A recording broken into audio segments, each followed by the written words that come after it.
नमः सिद्धेभ्यः। जय श्री महावीराय नमः। जय श्री परम्पराचार्य गुरुवे नमः। जय श्री उमा स्वामी गुरुवे नमः। जय श्री शांति सागर गुरुवे नमः।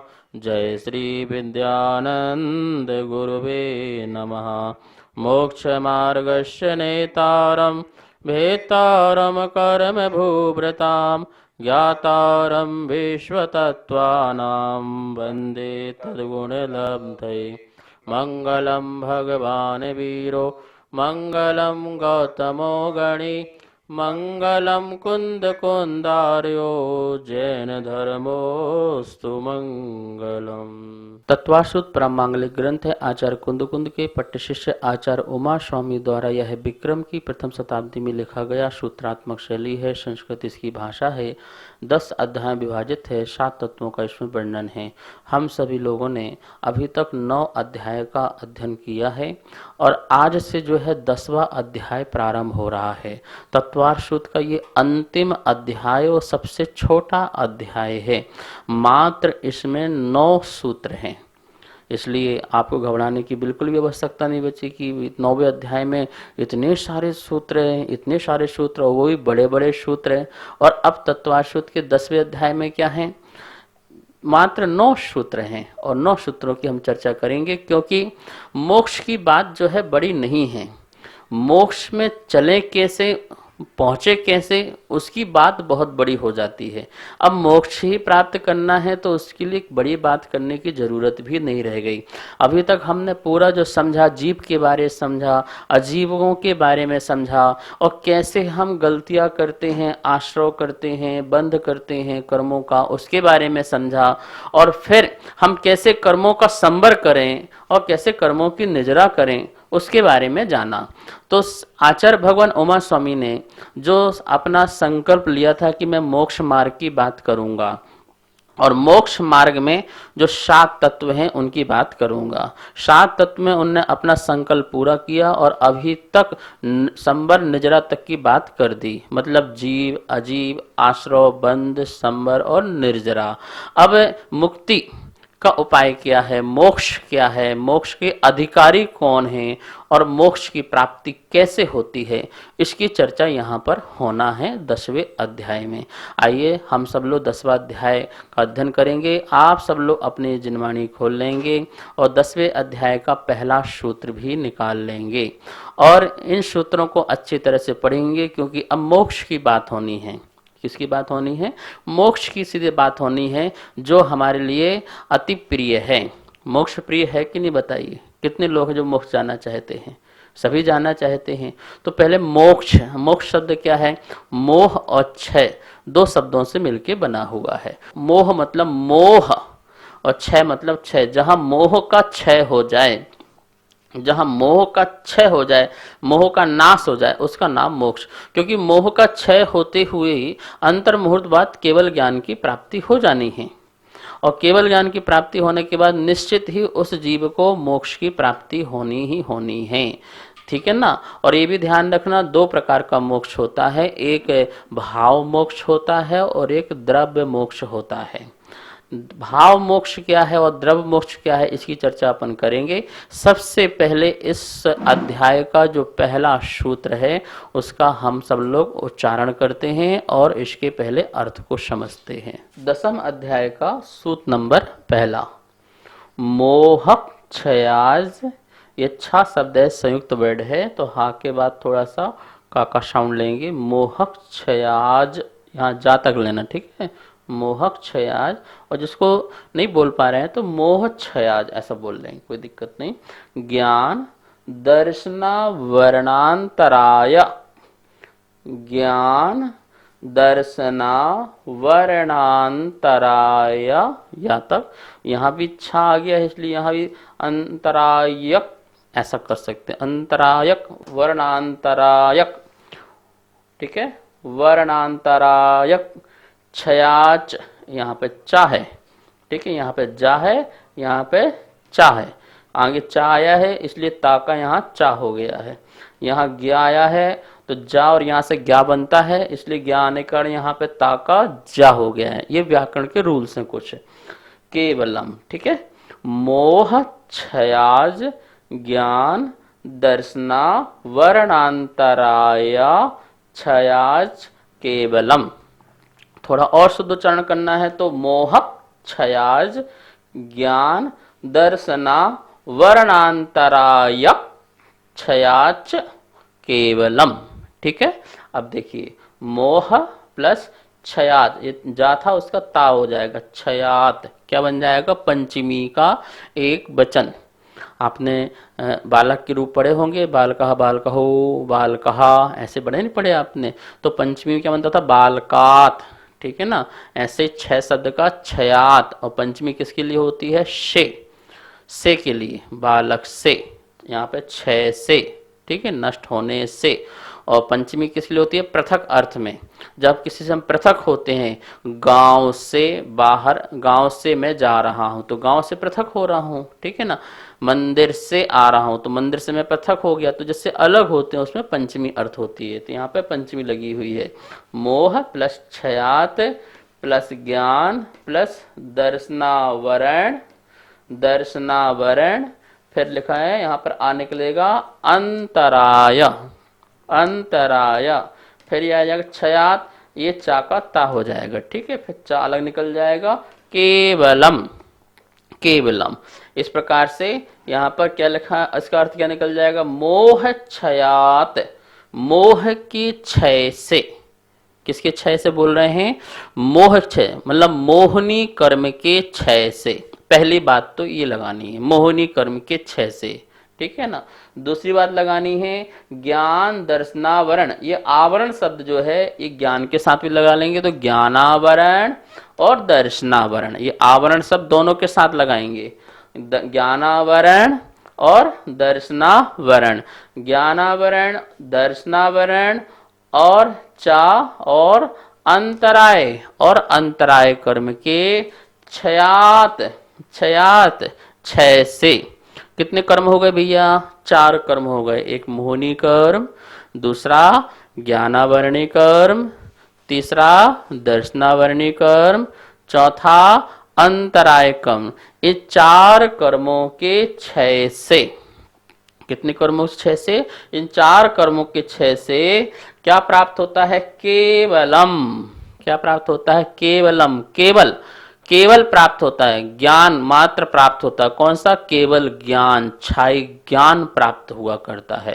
तो इस सूत्र के माध्यम से आचार्य भगवान ने सबसे पहले मोक्ष अधिकार में केवल ज्ञान की बात की, कि केवल ज्ञान कैसे प्राप्त होता है। तो 4 ये कर्मों, इन चारों कर्मों को कौन से कर्म कहते हैं, घातीय कर्म भी कहते हैं। अब अपन यहाँ पर देखेंगे सूत्र में आचार्य भगवान ने क्या समझाया। मोह क्षयाज, मोह क्षयाज, मोह के क्षय से। सूत्र को छोटा भी बनाया जा सकता था, मोह ज्ञान दर्शना वर्ण अंतराय क्षयाज केवलम। 2 बार क्षयाज शब्द की आवश्यकता नहीं थी। ऐसा मन में प्रश्न आए आपका, तो इसका समाधान भी हमारे आचार्यों ने बहुत गूढ़ रहस्यात्मक किया है कि आचार्य भगवान ने, उमा स्वामी ने अल्प सूत्र, छोटा सूत्र बनाने की अपेक्षा बड़ा सूत्र क्यों बनाया, और 2 बार क्षय देने की क्या आवश्यकता थी। सीधे से बोल देते घातीय कर्म के क्षय से केवल ज्ञान होता है। लेकिन सबसे पहले किस कर्म का क्षय होता है आपको पता है, घातीय कर्म में, 4 घातीय कर्म में सबसे पहले कर्म कौन सा क्षय होता है, तो मोहिनी कर्म सबसे पहले क्षय होता है। कौन से गुण स्थान में होता है, कौन से गुण स्थान में होता है, 10वें गुण स्थान के अंत समय या 12वें गुण स्थान के प्रथम समय, दोनों का उत्पाद वह एक ही समय होता है, ठीक है ना। इस प्रकार से उसको क्षीण मोह कहते हैं। क्या बोलते हैं, 12वें गुण स्थान को क्षीण मोह गुण स्थान कहते हैं, जहां मोह बिल्कुल क्षीण हो गया है, इसलिए मोहिनी कर्म का पहले क्षय हुआ है। इसलिए आचार्य ने सूत्र में सबसे पहले मोह क्षयाज दिया है कि केवल ज्ञान प्राप्त कैसे होगा, तो उसका क्रम है। बोले क्या क्रम है, पहले मोहिनी कर्म का क्षय होगा और अंतर मुहूर्त, जो बहुत छोटा अंतर मुहूर्त है, और उस छोटे अंतर मुहूर्त रह करके विश्राम करके आत्मा में स्थिर रह करके फिर कहाँ एक पल में ही, एक क्षण में ही तीन कर्म एक साथ। कौन से तीन कर्म एक साथ? ज्ञानावरण, दर्शनावरण और अंतराय कर्म। ये तीनों कर्म एक साथ, ये अनादि काल से तीनों कर्म एक साथ रहते हैं और जब जाते भी हैं तो एक साथ जाते हैं। सारे कर्मों में इन्हीं कर्मों की विशेषता है। ये तीनों कर्म जो ज्ञान को आवरण करते हैं, दर्शन को आवरण करते हैं और अंतराय आदि करते हैं, ऐसे तीनों कर्मों का एक साथ क्षय होता है। कब होता है? 12वें गुणस्थान के बिल्कुल अंत में ये तीनों कर्म जो हैं क्या होते हैं? क्षय को प्राप्त हो जाते हैं। इसलिए भी आचार्यों ने बाद में भी क्षय लिखा, ज्ञान दर्शना वर्णांतराय क्षयाच। क्षयाच वहां भी छह शब्द दिया, तो इन तीनों का एक साथ क्षय होता है, इसलिए वहां पे छह शब्द दिया है। और मोहिनी कर्म का पहले क्षय होता है, इसलिए पहला क्षय दिया। ठीक है ना? अब आपके मन की शंका दूर हो गई होगी कि सूत्र में 2 बार 6 शब्द आचार्य भगवान ने क्यों दिया। और इन चारों के नष्ट होने से क्या होता है? केवलम, क्या होता है? केवल ज्ञान की प्राप्ति हुई। अब आपके मन में एक प्रश्न और भी पैदा हो सकता है कि हमने तो 10वां अध्याय मोक्ष तत्व जानने के लिए पढ़ा है कि मोक्ष कैसे प्राप्त हो। तो भैया मोक्ष प्राप्त होने के पहले केवल ज्ञान जरूर होता है। बिना केवल ज्ञान के किसी को भी मोक्ष की प्राप्ति ना हुई है और ना कभी होगी। इसलिए जब केवल ज्ञान की प्राप्ति हो तो मोक्ष हो। तो आचार्य भगवान ने मोक्ष बताएं, मोक्ष का स्वरूप बताएं, मोक्ष का लक्षण परिभाषा बताएं। उसके पहले हमें कौन सा बता दिया? केवल ज्ञान का स्वरूप बता दिया कि भैया पहले केवल ज्ञान का स्वरूप पढ़ लो, पहले केवल ज्ञान प्रकट करो। इसको प्रकट किए बिना मोक्ष नहीं मिलेगा। और इसके प्रकट करने के लिए सबसे पहले मोहिनी कर्म को नष्ट करने का पुरुषार्थ करो। यह मैं हूं, यह मेरा है, ऐसा परिणाम नष्ट करो और चारित्र को प्रकट करो और अपनी जितनी भी कषाएं हैं उन कषायों को शांत करते हुए, उपशमन करते हुए, क्षय करते हुए आगे बढ़ते जाओ। फिर अपने ज्ञान दर्शनावरणी अंतराय इन तीन कर्मों को क्षय करो तो आपको केवल ज्ञान की प्राप्ति हो जाएगी। तो इस सूत्र के माध्यम से सर्वप्रथम मोक्ष के पहले केवल ज्ञान की बात कही, इसका भी आपका समाधान मन का हो गया होगा। अब देखिए यहां लिखा हुआ है मोक्ष, मोक्ष शब्द लिखा हुआ है और इस मोक्ष शब्द का दो भेद किए हुए हैं, द्रव्य मोक्ष और एक भाव मोक्ष। दो, द्रव्य मोक्ष और एक भाव मोक्ष। द्रव्य मोक्ष क्या है? कर्मों का आत्मा से सर्वथा पृथक हो जाना। कर्मों का आत्मा से सर्वथा, सर्वरूप से, एक अंश बचा हो थोड़ा सा तो बचा के रखे, नहीं नहीं नहीं, सर्वथा पूर्ण रूप से अभाव हो जाने का नाम, पृथक हो जाने का नाम क्या है? द्रव्य मोक्ष। जहां कर्म की एक प्रगति भी और उसका एक परमाणु भी शेष आत्मा के पास, आत्मा के प्रदेश में टिके ना, वह द्रव्य मोक्ष कहलाता है। तो द्रव्य मोक्ष किसका हुआ? आत्मा का नहीं हुआ, कर्म का हो गया। कर्म का आत्मा के साथ निकल गया तो कर्म उस द्रव्य का, उसका मोक्ष हो गया। ठीक है ना? अब भाव मोक्ष, भाव मोक्ष तो आत्मा का होना है ना। तो क्या लिखा है? रत्नात्रय की पूर्णता। रत्नात्रय की पूर्णता का नाम जो है भाव मोक्ष है। तो रत्नात्रय की पूर्णता कौन से गुण स्थान में हो जाती है? 13वें गुण स्थान में हो जाती है। केवल ज्ञान प्राप्त हो गया, रत्नात्रय की पूर्णता हो गई। हो गई कि नहीं हो गई?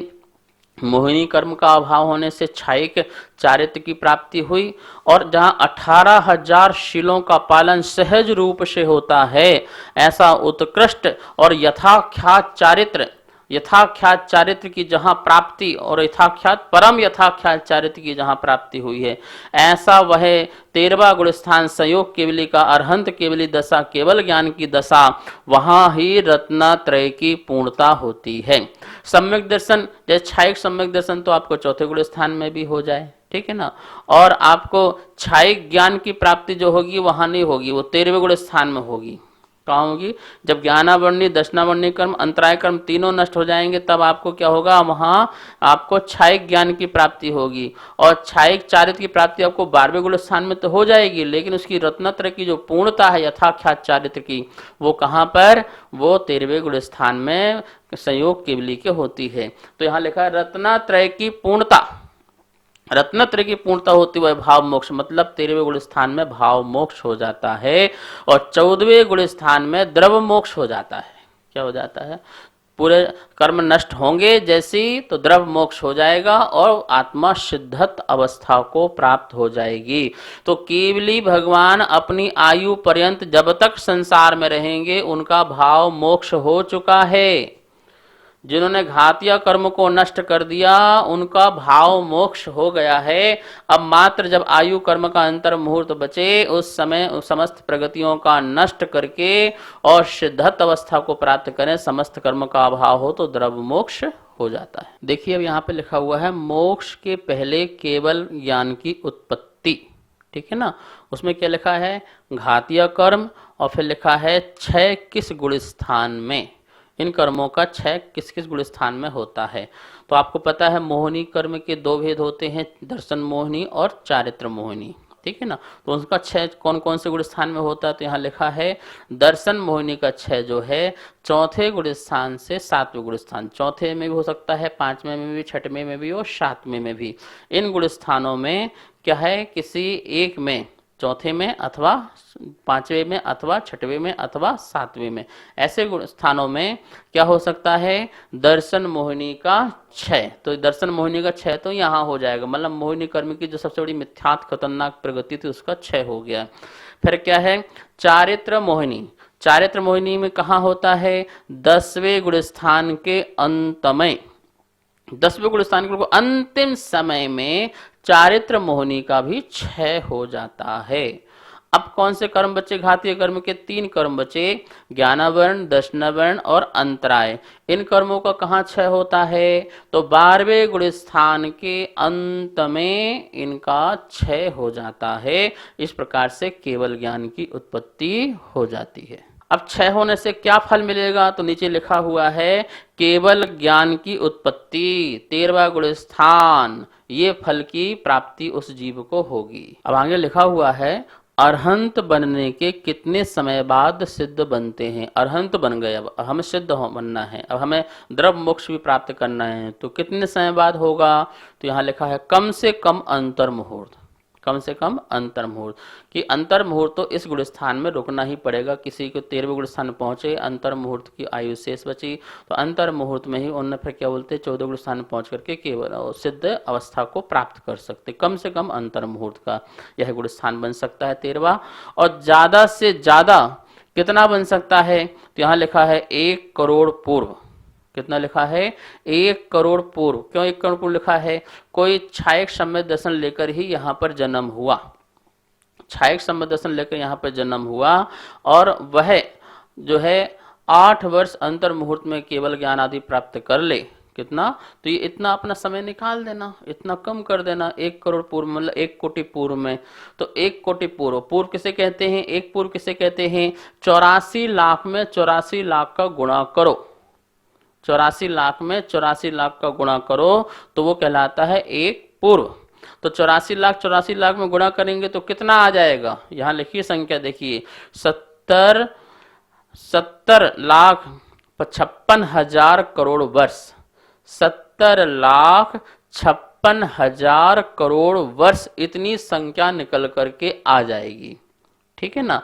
तो इतना जो है, क्योंकि इसमें अपन क्या करा, अपन ने 84 लाख में 84 लाख का गुणा किया और फिर 1 करोड़ का और गुणा करना है उसमें, ठीक है ना। तो इस प्रकार से कितना निकल के आ जाएगा, 70,56,000 करोड़ वर्ष जो है, इसको अपन जो बोल सकते हैं संख्या को आप इकाई दहाई सैकड़ा हजार में लिखते जाएंगे तो नील आदि में तक पहुंच जाएगी।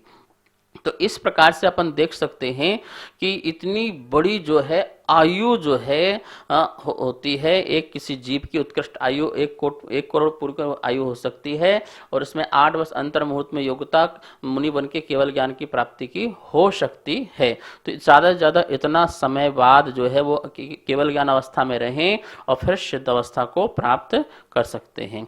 केवल ज्ञान कब होता है, यहाँ लिखा हुआ है छपक 12वें गुण स्थान के उपांत समय में निद्रा और प्रचला कर्म का नाश करके, वो निद्रा का और प्रचला 2 कर्म प्रगति हैं उनका नाश करते हैं। अंत समय में ज्ञानावरण, 4 दर्शनावरण और 5 अंतराय कर्म का नाश करते हैं, और फिर वो मुनिराज केवली हो जाते हैं। क्या हो जाते हैं, केवल ज्ञान को अवस्था को प्राप्त हो जाया करते हैं। मोहिनी कर्म नष्ट हो जाने के बाद जो शेष 3 कर्म हैं बिल्कुल वैसे ही नष्ट हो जाया करते हैं जिस प्रकार से कि माँ के गर्भ की जो सूची है वो नष्ट हो जाए अंदर, मान लो तो बालक ही क्या होता है वहाँ पर अपने बालक का मरण हो जाता है, समझ लो। इसी प्रकार से मोहिनी कर्म का यदि नष्ट हो जाता है तो जो शेष कर्म हैं जो अपने आप ही क्या होते हैं वो नष्ट को प्राप्त हो जाते हैं, क्षय को प्राप्त हो जाते हैं। और ये सब ध्यान रखना, ये इन सब में पुरुषार्थ जरूर लगता है, ठीक है ना। बिना पुरुषार्थ के केवल ज्ञान प्राप्त नहीं होता है। कोई सोचे पुरुषार्थ कर्म के उदय से ही केवल ज्ञान की प्राप्ति हो जाती होगी, तो ऐसा बिल्कुल भी नहीं है। केवल ज्ञान में कर्म का निमित्त होता है, वो तो निमित्त है, लेकिन केवल ज्ञान की प्राप्ति जो है आत्मा के प्रबल पुरुषार्थ से हुआ करती है। आत्मा की स्थिरता का होना, अपने ध्यानस्थ हो जाना और अपने योग में, एक योग में ही स्थिर हो जाना, ये अपना आत्मा का पुरुषार्थ है।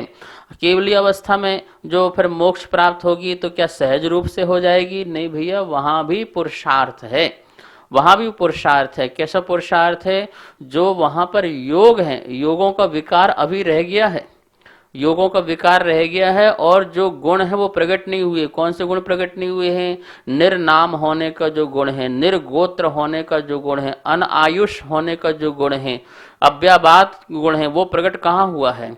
अव्यावाद गुण नहीं प्रकट हुआ है। तो अव्यावाद गुण नाम जो है वो अभी जो है पूर्ण रूप से जो शुद्ध प्रकट नहीं हुआ है। और अनायुष मतलब आत्मा तो अनायुष है ना, कोई आयुष तो आत्मा की होती नहीं है। तो अनायुष नाम का जो गुण है वो प्रकट, निर्नाम, आत्मा का कोई नाम नहीं होता है, ये शरीर रचना नहीं होती है। तो निर्नाम है आत्मा, शरीर रहित आत्मा है, अशरीर आत्मा है।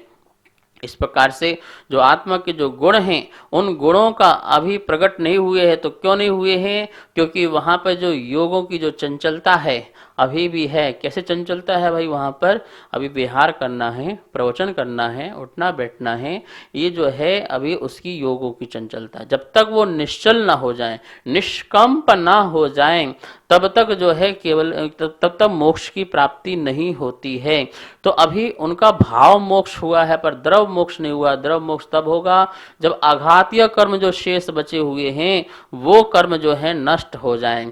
तो आघातीय कर्म अपने आप चले जाएंगे तो मोक्ष होगा। तो ये तो बात निश्चित है कि आघातीय कर्म अपने आप ही जाएंगे। तो क्या उसमें आत्मा का अपना कोई पुरुषार्थ नहीं है? निश्चित ही आत्मा का अपना पुरुषार्थ होता है। जब बोलते ना योग निरोध, भगवान अब योग निरोध करने बैठे, तो कैसे बैठे योग निरोध करने? अपने उपयोग पूर्वक ही योग निरोध करने बैठे और उसमें राग द्वेष की भूमिका नहीं है, क्योंकि मोहिनी कर्म का तो अभाव हो चुका है और कोई विकल्प भी नहीं है, निर्विकल्प दशा है। तो उस दशा में बैठ करके पुरुषार्थ पूर्वक अपने समस्त कर्मों का क्षय करके वह मोक्ष को प्राप्त कर लेते हैं। तो महानुभाव यहाँ केवल ज्ञान की प्राप्ति के यहाँ उपाय बताए आचार्य भगवान ने। और यह केवल ज्ञान, जैसे अपन व्यवहार में सर्वज्ञ दशा भी कहते हैं अरहंत को, और यह निश्चय से आत्मज्ञ दशा, क्योंकि सर्वज्ञ दशा इसलिए कहते हैं कि सर्व को जानते हैं, इसलिए सर्वदशा। केवल ज्ञान सर्व को जानने के लिए प्रकट हुआ है क्या? नहीं भैया, वो तो आत्मा का स्वभाव है जानना, वह तो अपने स्वभाव में स्थिर होने के लिए प्रकट हुआ है, ठीक है ना। अनंत काल तक अपने स्थिर स्वभाव में प्रकट रहेंगे, इस प्रकार से वह केवल ज्ञान है। तो सर्व पदार्थों को जानेंगे तब मोक्ष होगा, ऐसा भी नहीं है सर्व पदार्थ को जानेंगे तो मोक्ष होगा। लेकिन ये बात है कि सर्व पदार्थ जानने में नियम से आते ही आते हैं। तो यहाँ पर मोहिनी कर्म का क्षय और ज्ञानावरण आदि कर्म का क्षय से केवल ज्ञान की प्राप्ति का कारण यह सूत्र में बताया। यहाँ पर मोहिनी कर्म का जो क्षय है उसका क्षय का क्रम क्या है, इसके बारे में थोड़ा सा जानते हैं। आचार्यों ने लिखा है कि कोई जीव विशुद्ध के अध्यवसाय से अपूर्व उत्साह को धारण करते हुए सर्वप्रथम अनंतानुबंधी का क्षय करता है। क्या करता है? अनंतानुबंधी और जो 7 प्रगतियां हैं, मिथ्यात, सम मिथ्यात और सम्मत, इस प्रकार से 4 और 3, ये 7 प्रगतियों का सबसे प्रथम क्षय करके वो सम्यक दृष्टि, छायक सम्यक दृष्टि बन जाता है। तदनंतर भारी बड़ी विशुद्धि से छपक श्रेणी में चढ़ता है। छपक श्रेणी में अधाकरण रूप परिणाम करता है, अधाकरण के बाद वह अपूर्वकरण परिणाम करता है, फिर अनुवृत्तिकरण रूप परिणाम करता है। इस प्रकार से सबसे पहले छपक श्रेणी में चढ़ने के लिए तीनों परिणाम पहले करता है। अधाकरण आदि करणों के द्वारा यह अपूर्व अवस्था को प्राप्त करता है, छपक श्रेणी को प्राप्त करके उसके आगे वह क्या करता है, वह जैसे ही अपूर्वकरण छपक अवस्था को प्राप्त होता है तो उसके आगे अप्रत्याख्यान, प्रत्याख्यान जो क्रोध, मान, माया, लोभ है, इन 8 कषायों का क्या कर देता है, क्षय कर देता है। और उसके साथ ही जो नपुंसक वेद, स्त्री वेद को उखाड़ करके और 6-9 कषायों को पुरुष वेद में क्षेपण कर देता है। पुरुष वेद से को क्रोध में, और क्रोध को मान में, मान को माया में, और माया को लोभ में, इस प्रकार से क्षेपण करते करते पहुंच जाते हैं। अब जो लोभ है, उस लोभ जो बादर लोभ है, उस बादर लोभ को सूक्ष्म लोभ करके और सूक्ष्म लोभ को भी नष्ट करके अंत में 10वें गुण स्थान के अंत में 12वें गुण स्थान में पहुंच जाते हैं।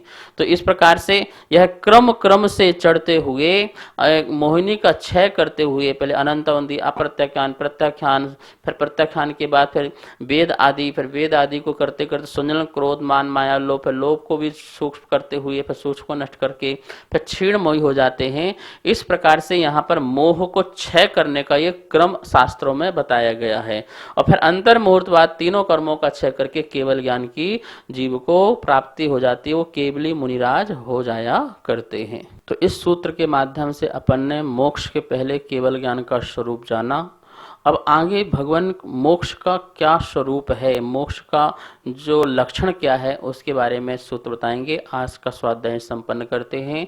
आइए माँ जिनवाणी की स्तुति करते हैं। जावाणी के ज्ञान से सूजे लोकालोक, शोवाणी मस्तक धरू सदा दे तो धोग। हे जिनवाणी भारती तो ही जपो दिन रेन, जो तेरी शरणा धरे सो पावे सुख चैन। आशीर्वाद। सभी को सादर जय जिनेंद्र। पूज्य गुरुदेव के मुखारबिंद से नित्य आप तत्वार्थ सूत्र का स्वाध्याय कर रहे हैं, जो कि पारस चैनल के माध्यम से पूरे देश में प्रसारित किया जा रहा है। आप सभी के परम सहयोग से तत्वार्थ सूत्र के 7वें अध्याय तक की पुस्तक छपकर आ चुकी हैं।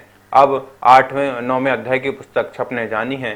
तो आप भी अगर इस पुस्तक को छपाने में अपना सहयोग प्रदान करना चाहते हैं तो हमारे नीचे दिए गए नंबर पर संपर्क करें और शास्त्र छपवाकर पुण्य अर्जन करें। जय जिनेंद्र।